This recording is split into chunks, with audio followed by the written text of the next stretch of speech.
Hello, मैं inspector Avinash बोल रहा हूँ। आप तुरंत सिटी लाइन हॉस्पिटल पहुंचिए। क्या बात है इंस्पेक्टर? सर, आपका बेटा क्रिटिकली इंजर्ड है। वो हमें सड़क किनारे अचेत और लहूलुहान अवस्था में मिला है। आप तुरंत पहुंचिए। पूरे 7 दिन हो गए। ध्रुव सिंघानिया को होश में लाने की डॉक्टरों ने हर संभव कोशिश की, लेकिन वो बिल्कुल अचेत अवस्था में ही रहा। हम पूरी कोशिश कर रहे हैं सर, लेकिन आपके बेटे का शरीर दवाइयों पर कोई रिएक्शन नहीं दे रहा है। डॉक्टर, जितना पैसा खर्च होता है मैं करूंगा। जहां ले जाने को बोलोगे ले जाऊंगा, लेकिन मेरे बेटे को बचा लो। इकलौता बेटा है वो मेरा, इकलौता। सर, बात पैसों की नहीं है। हमारी पूरी टीम पूरी कोशिश कर रही है। 7वें दिन की बात है। रात का समय था।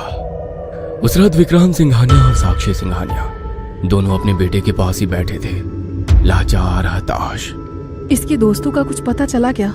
किसी का कुछ पता नहीं चल रहा है साक्षी। उनके घर वाले भी पूरी तरह परेशान हैं। और गाड़ी, वो ट्रेस हुई क्या?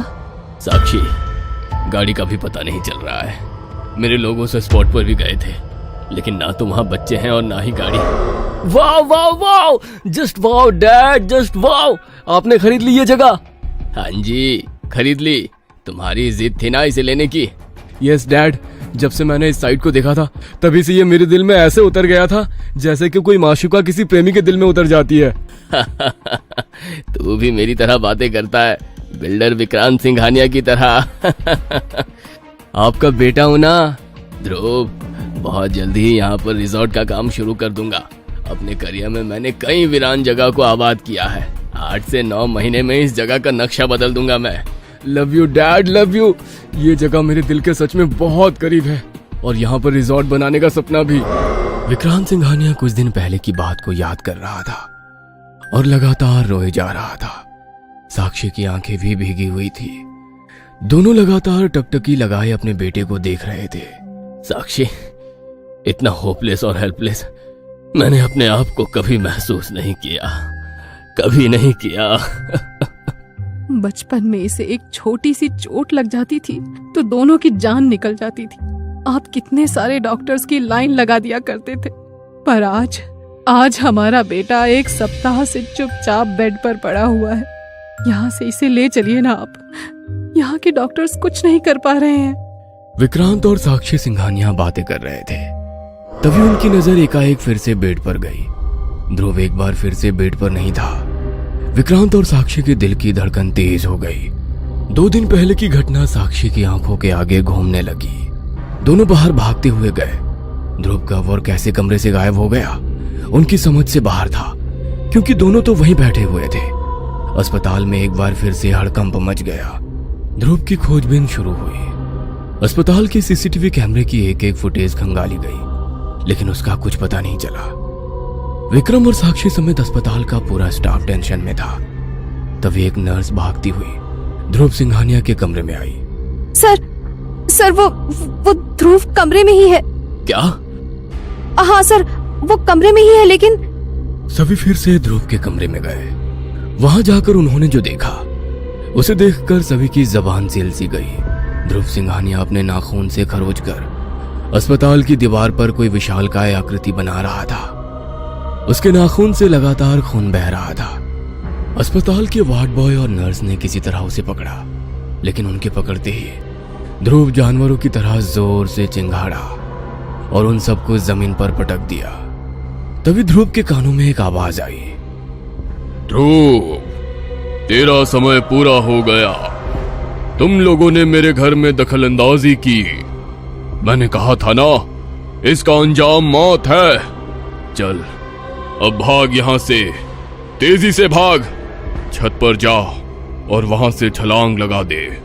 ध्रुव सिंघानिया को रोकने की लाख कोशिश की गई, लेकिन अगले ही पल उसका शरीर पूरी तरह उल्टा हो गया। वो हाथ और पैरों के सहारे उल्टा चलते हुए छत पर पहुंचा, फिर छत से कूद गया। नीचे गिरते ही उसका सिर कहीं टुकड़ों में बट गया और उसकी मौत हो गई। ध्रुव की वैसी हालत क्यों हुई? उसके सारे दोस्त कहां गए? ध्रुव की मौत के बाद ये सारे सवाल अनसुलझे से रह गए। इस घटना के 1 महीने बाद की बात है। सब कुछ कितना खाली लगता है ना साक्षी, ध्रुव के बिना। खाली, सब खत्म हो गया, सब कुछ।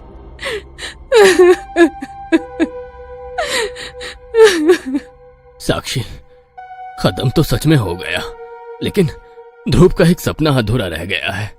उसे पूरा करना है। उसका बहुत मन था रिजॉर्ट बनाने का। उसे वो जगह बहुत पसंद थी। हाँ, जब वो उस जगह को देख कर आया था तो कितना खुश था। उसने रिजॉर्ट की कितनी सारी प्लानिंग की थी। हाँ साक्षी, इसलिए उसके उस सपने को पूरा करना है। मैंने सारी प्लानिंग कर ली है। कल से वहां काम शुरू हो जाएगा। अब यही एक गिफ्ट मैं अपने बेटे को दे सकता हूँ, वो भी उसकी मौत के बाद। 2 दिन बाद की बात है। क्या? ये क्या कह रहे हो? सर, जरूर वहाँ कुछ गड़बड़ है। कल से हम उस पीपल के पेड़ों को काटने की कोशिश कर रहे हैं, लेकिन पता नहीं कोई उस पेड़ को काट ही नहीं पा रहा है। जैसे ही कोई उस पेड़ की ओर बढ़ता है, पता नहीं क्या हो जाता है, वो वहीं बेहोश हो जाता है, या फिर कोई शक्ति मजदूरों को उठाकर पटक देती है और फिर वे होश खो बैठते हैं। ये सब तुम क्या कह रहे हो? अरे दूसरे मजदूरों को लगाओ वहाँ। किन कामचोरों को लगाया है? जरूर ज्यादा गर्मी के कारण ऐसा हो रहा होगा। अरे सर, गर्मी कहाँ है? 2 दिन से तो बारिश हो रही है, मौसम पूरा ठंडा हो गया है। सर, और एक बात बतानी थी। ये पीपल का पेड़ कुछ अलग सा है, नीचे से हरा भरा और ऊपर से सूखा हुआ है। विक्रम सिंघानिया ने जो सुना उस पर उसे विश्वास नहीं हुआ। उसने तुरंत गाड़ी निकाली और साइट पर जा पहुंचा। वहां उसने देखा कि उसके कई सारे लेबर बेहोश पड़े हैं। अभिमन्यु, ये क्या हो रहा है? सर, यही तो मैंने आपको बताया। मुझे इस पेड़ में गड़बड़ी लग रही है। अगर इस पेड़ को हटाया नहीं गया तो फिर काम कैसे शुरू करेंगे? ये तो बिल्कुल बीचों बीच है। ठेकेदार अभिमन्यु सिंह की बात खत्म होती उसके पहले विक्रम सिंघानिया ने कुल्हाड़ी ली और उस पीपल के पेड़ को काटने के लिए कुल्हाड़ी चलाई। लेकिन जैसा कि अन्य मजदूरों के साथ हुआ था, उसके साथ भी वही हुआ। वो बेहोश हो गए। तुम भी ना साक्षी, क्या फालतू की बातें कर रही हो? फालतू की बातें नहीं है विक्रम। ऐसा हो सकता है उस पेड़ पर किसी भूत या प्रेत का घर हो। क्या साक्षी? देखो विक्रम, हमने अपना सब कुछ खो दिया है और जो हम करने जा रहे हैं उसी सब कुछ के लिए, यानी अपने बेटे ध्रुव के लिए है। तुम क्या कहना चाहती हो? मैं चाहती हूँ कि काम शुरू होने के पहले वहाँ पूजा पाठ कराया जाए, फिर काम शुरू किया जाए। यार, पूजा तो हमने की ही है। नॉर्मल पूजा से नहीं होगा विक्रम। कोई बहुत बुरी आत्मा है वहाँ, तभी ऐसा हो रहा है। साक्षी सिंघानिया के कहने पर विक्रम ने पंडितों से इस सिलसिले में बात की। सभी ने पूजा और अनुष्ठान पर जोर दिया और 51 ब्राह्मणों के साथ हनुमान चालीसा के 51 पाठ की बात कही। 4 दिन बाद उसी जगह पर सभी ब्राह्मण पहुंचे। पेड़ के चारों ओर लाल मौली बांधी गई, लेकिन मौली बांधने के कुछ ही समय बाद वह टूट गई। कई बार कोशिश की गई पीपल के पेड़ पर मौली बांधने की, लेकिन हर बार वही हुआ। सभी लोग परेशान हो गए। पूरे 7 दिन तक ये प्रक्रिया की गई, लेकिन असफलता ही हाथ लगी। मुख्य पुरोहित चिंता में पड़ गए। उन्होंने हर संभव कोशिश की कि मौली बांधकर अनुष्ठान शुरू किया जाए, लेकिन सारी कोशिशों को कोई बुरी शक्ति बार बार फेल कर रही थी। थक हार कर मुख्य पुरोहित ने अपने गुरुजी से संपर्क किया। मुख्य पुरोहित के गुरुजी उस समय शमशान साधना में लीन थे, इसलिए उनसे संपर्क नहीं हो सका। 15वें दिन मुख्य पुरोहित के गुरुजी स्वयं उस स्थल पर आए। वह बहुत ही पहुंचे हुए और वृद्ध थे। उन्होंने अपनी शक्तियों से मौली को बांध दिया। उसके बाद वहां पर 51 तेल के दीपक रखे गए और उसे जलाने की कोशिश शुरू हुई। लेकिन ये क्या, दीपक जलाने के लिए जैसे ही माचिस की तिल्ली जलाई जाती, वहां पर आंधी चलने लगती और माचिस की तिल्ली बुझ जाती। पूरे आधे घंटे दीपक को जलाने की कोशिश हुई। दीपक जल तो गया, लेकिन कुछ देर बाद ही वे सारे दीपक एक के बाद उलटने लगे। ऐसा लगा कि कोई उन मिट्टी के दीपकों को पलट रहा है। ये सब क्या हो रहा है? ऐसा तो मैंने कभी नहीं देखा। लेकिन दुनिया में कई ऐसी बातें हैं जो इंसानी बुद्धि के परे होती है। उन बातों को कोई बड़ा और सच्चा साधक ही समझ सकता है। वहां हो रही इन विचित्र बातों को देखकर गुरुजी को सारा माजरा समझ आ गया। कोई बुरी शक्ति जरूर है इस पेड़ में, जो हमें पूजा से, अनुष्ठान से रोक रही है। वो नहीं चाहती कि हम ये अनुष्ठान करें।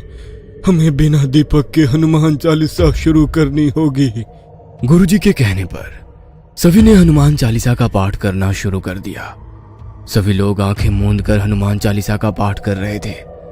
तभी गुरुजी को ऐसा लगा कि कोई उनके पीछे आकर बैठा है और वो भी हनुमान चालीसा का पाठ कर रहा है, वो भी एकदम मधुर स्वर और स्पष्ट उच्चारण के साथ। कौन है ये? कौन इस तरह हनुमान चालीसा पढ़ रहा है मेरे साथ?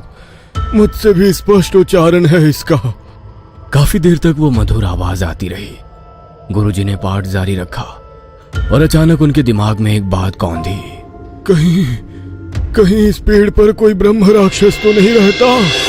क्योंकि ऐसा तो कोई ब्रह्म राक्षस ही कर सकता है। हे भगवान, अगर ऐसा है तो फिर तो इससे पार पाना असंभव है। ब्रह्म राक्षस है इस पीपल के पेड़ पर। वो मालिक है इसका, उसे किसी ने जगा दिया है। वह बहुत ही शक्तिशाली है, हर कोई उसे नियंत्रित नहीं कर सकता। इसके प्रभाव से हरे भरे वृक्ष भी सूख जाते हैं।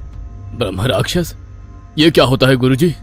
हिंदू धर्म में जो मृतक होते हैं उन्हें उनके कर्मों के अनुसार कई श्रेणियों में बांटा गया है, जिसमें है भूत, प्रेत, पिशाच, ब्रह्म राक्षस, बेताल और क्षेत्रपाल।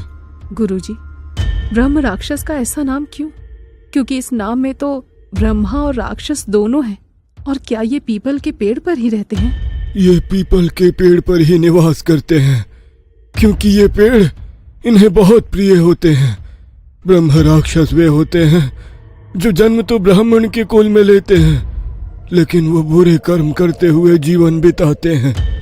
मृत्यु के बाद उनकी आत्माएं भटकती हैं और राक्षस योनि का हिस्सा बन जाती है। पुराणों के अनुसार ब्राह्मणों का जन्म इसलिए होता है कि वो अपने ज्ञान की रोशनी से समाज का उद्धार करें, लोगों को अच्छी सीख दे और समाज को अज्ञानता के चंगुल से बाहर निकाले। लेकिन अगर ब्राह्मण उस ज्ञान का उपयोग दूसरों को परेशान करने, ठगने, अपने इच्छाओं या कामनाओं की पूर्ति करने या धन इकट्ठा करने के लिए करते हैं, तो वो अपने मार्ग से भटक जाते हैं और मृत्यु के पश्चात ब्रह्म राक्षस बन जाते हैं। हालांकि ब्रह्म राक्षस बनने के बाद भी वे वेदों और पुराणों के प्रकांड पंडित होते हैं। मांसाहार से उन्हें चिढ़ होती है, क्योंकि वे होते तो ब्राह्मण ही है, वो भी बहुत ही उच्च कोटि और कुल के। कुल मिलाकर ब्रह्म राक्षस ब्राह्मण और राक्षस का मिश्रण होते हैं। मनुस्मृति के 12वें अध्याय के 60वें श्लोक में लिखा है, संयोगम पति तैर गत्वा परशुवेव च योषितम अपहत्व च विपर्सवम भवति ब्रह्म राक्षसः। अर्थात जो भी व्यक्ति किसी चरित्रहीन नारी के साथ संबंध बनाता है या दूसरे की स्त्री के साथ संबंध बनाता है या किसी ब्राह्मण का धन हरण करता है, तो वो ब्रह्म राक्षस होते हैं। 500 साल पहले प्रथमे नार्जिता विद्या, द्वितीय नार्जिता धनम, तृतीय नार्जिता कीर्ति, चतुर्थे किम करिष्यति, जिसमें प्रथम अर्थात ब्रह्मचर्य आश्रम में विद्या अर्जित नहीं की, द्वितीय अर्थात गृहस्थ आश्रम में धन अर्जित नहीं किया, तृतीय अर्थात वानप्रस्थ आश्रम में कीर्ति अर्जित नहीं की, वो चतुर्थ अर्थात संन्यास आश्रम में क्या करेगा? वाह वाह देवदत्त वाह, हमें आप पर गर्व है। हमें गर्व है कि आप हमारे शिष्य हैं। इतना शुद्ध पाठ, आपने तो सारे श्लोक बहुत ही अल्प समय में कंठस्थ कर लिए हैं। गुरुदेव, ये तो आपकी कृपा है। यह आपका परिश्रम है देवदत्त। 500 साल पहले देवदत्त नाम का ब्राह्मण अपने गुरुदेव अंगाचार्य जी के आश्रम में रहकर शिक्षा ग्रहण कर रहा था। देवदत्त पर मां सरस्वती की कृपा थी। वो जो भी पाठ एक बार पढ़ता उसे याद हो जाता। उसने बहुत ही कम समय में वेदों पुराणों का अध्ययन कर लिया। उसने अस्त्र शस्त्र समेत तंत्र मंत्र में भी अपने को पारंगत कर लिया। उसके गुरु हमेशा उसकी प्रशंसा करते। उसकी विद्या के सामने कोई भी नहीं टिकता। लेकिन धीरे धीरे देवदत्त को अपनी इस विद्या पर घमंड हो गया। वो लोगों को नीचा दिखाने लगा। वो न सिर्फ लोगों को नीचा दिखाता बल्कि अपने ज्ञान का ध्वंस भी जमाता। तुम जानते हो हम कौन हैं? पता है तुम्हें? देवदत्त नाम है हमारा, देवदत्त। मेरे आगे अच्छे अच्छे पानी भरते हैं। उच्च कोटि का प्रकांड विद्वान हूँ, कई शक्तियों का स्वामी हूँ, बड़ी बड़ी शक्तियां दास है हमारी। इसका क्या अर्थ है? आप मनमानी करेंगे? हाँ करूंगा, जो करना है कर लो। देखिए, आपने जो धन मुझसे ऋण लिया है कृपया वापस कर दें। नहीं करूंगा। जब तक वो धन तुम्हारे पास था वो तुम्हारा था, अब वो हमारा है। चलो अब निकलो यहां से, नहीं तो मंत्रों की शक्ति से अपाहिज बना दूंगा, या नहीं तो मिट्टी का ढेर। देवदत्त की मनमानी बढ़ती जा रही थी। एक बार की बात है, देवदत्त कहीं से वापस लौट रहा था तो उसे नदी किनारे एक विवाहित महिला जिसका नाम विद्या था वो नहाते हुए दिख गई। अद्भुत, क्या सुंदर महिला है ये। इसका रंग दूध की तरह है, इसके काले बाल आसमान में छाए बादलों की तरह दिख रहे हैं। हमें इस स्त्री के सौंदर्य के रसपान की इच्छा हो रही है। देवदत्त ने विद्या को पेड़ की ओट से छिपकर घंटों निहारा। उसे नहाते देखकर उसके रोम रोम में झुरझुरी मच गई। विद्या जब नहाकर बाहर निकली तो देवदत्त ने उसका हाथ पकड़ लिया। कहाँ जा रही हो सुंदरी? कौन हो तुम? तुमने इस तरह मेरा हाथ कैसे पकड़ लिया है? देख नहीं रहे हो मैं एक विवाहित स्त्री हूँ। दिख तो रहा है, लेकिन हमारा हृदय तुम्हें देखकर मचल रहा है सुंदरी। देखो, हमें अपने सौंदर्य का पान करने दो, हमें अपने आलिंगन में भर लो। ये कहकर देवदत्त ने विद्या को बलपूर्वक अपने आलिंगन में लेना चाहा, लेकिन विद्या ने उसके गाल पर थप्पड़ जड़ दिया। मूर्ख स्त्री, तुम्हें पता नहीं तुमने क्या किया है। तुमने सांप के बिल में हाथ डाला है। अब देखो इस जहरीले सांप का विष तुम्हारे जीवन में क्या उथल पुथल लाता है। देवदत्त अनेक शक्तियों का स्वामी था। उनमें कई शक्तियां मायावी भी थी। उसने उन्हीं मायावी शक्तियों के बदौलत अपना रूप विद्या के पति का बनाया और छल पूर्वक उसका शील भंग कर लिया। लेकिन विद्या को इस बात का पता लग गया। हे ईश्वर, ये क्या हो गया? क्या हो गया हमसे? ये इतना बड़ा अनर्थ हो गया हमसे। घृणा आ रही है हमें अपने आप से। विद्या इस बात से इतना आहत हुई कि उसने स्वयं को समाप्त करने का निर्णय ले लिया और पहाड़ी की ऊंची चोटी से कूदकर उसने देवदत्त को यह श्राप दिया कि उसने छल से उसका शील भंग करके बहुत बड़ा पाप किया है, इसलिए उसकी मृत्यु भी भयानक होगी और मरते समय वो अपनी सारी विद्या भूल जाएगा। भूल जाएगा वो अपनी सारी विद्या, भूल जाएगा। उसने महापाप किया है, महापाप। शक्तियों का दुरुपयोग किया है उसने। विद्या की मृत्यु के तीसरे दिन ही देवदत्त जब हर दिन की तरह नदी में स्नान करने गया तो उस दिन कई सारे मगरमच्छों का झुंड उसकी तरफ बढ़ गया। अचानक से इतने मगरमच्छों को देखकर देवदत्त को बहुत आश्चर्य हुआ। ये इतने सारे मगरमच्छ यहाँ कहाँ से आ गए? मैं तो हर दिन यहाँ स्नान करता हूँ। कोई बात नहीं, अभी इन्हें बताता हूँ। देवदत्त मगरमच्छ को देखकर हैरान था और उनसे पार पाने की कोशिश करने ही वाला था कि उसके पहले ही मगरमच्छों ने उसके टुकड़े टुकड़े कर दिए। हालांकि देवदत्त ने मगरमच्छों से बचने के लिए अपनी विद्या, अपने मंत्रों को याद करने की बहुत कोशिश की, लेकिन वो असमर्थ रहा। मुझे कुछ याद क्यों नहीं आ रहा? मेरी सारी शक्तियां, मेरी मायावी शक्तियां, मेरे मंत्र, मेरे तंत्र, अरे ये क्या हो गया? मुझे क्या हो गया है? मृत्यु के बाद अपने बुरे कर्मों के कारण देवदत्त ब्रह्म राक्षस बन गया। विक्रम बेटे, ये देवदत्त ही है जो इस पीपल के पेड़ पर निवास कर रहा है। बेटे एक बात और, इसे तुम्हारे बेटे और उसके दोस्तों ने जगाया है, इसीलिए इसने सभी को मार दिया। क्या? इसने ही ध्रुव को मारा? इसने ही उसके दोस्तों को मारा? हाँ, इसने ही मारा, लेकिन ये तो सालों से यहाँ पर पड़ा अपने कर्मों का फल भोग रहा था। 500 साल से ये भटक रहा है, इसे तुम्हारे बेटे ने जगा दिया। उसके बाद गुरुदेव ने ध्रुव और उसके दोस्तों की सारी कहानी बताई। ओह, ये क्या हो गया? क्या भूल हो गई हमसे? हम इंसानों के साथ यही दिक्कत है। सारी जमीन पर हम अपना कब्जा चाहते हैं, लेकिन हमें पता नहीं होता कि ये सब कुछ जो हमें मिलता है वो बहुत थोड़े समय के लिए मिलता है।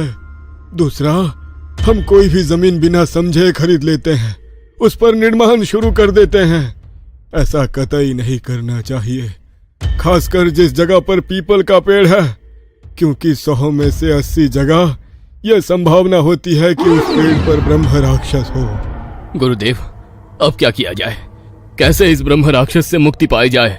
हम इससे लड़ नहीं सकते, क्योंकि इसके पास इतनी ताकत है कि यह दुनिया का नाश कर दे। बस हमें इसे मुक्ति दिला सकते हैं, इसे शांत कर सकते हैं। इसके लिए हनुमान चालीसा और भगवत गीता का लगातार पाठ करना होगा कई दिनों तक, जब तक इसकी मुक्ति ना हो जाए।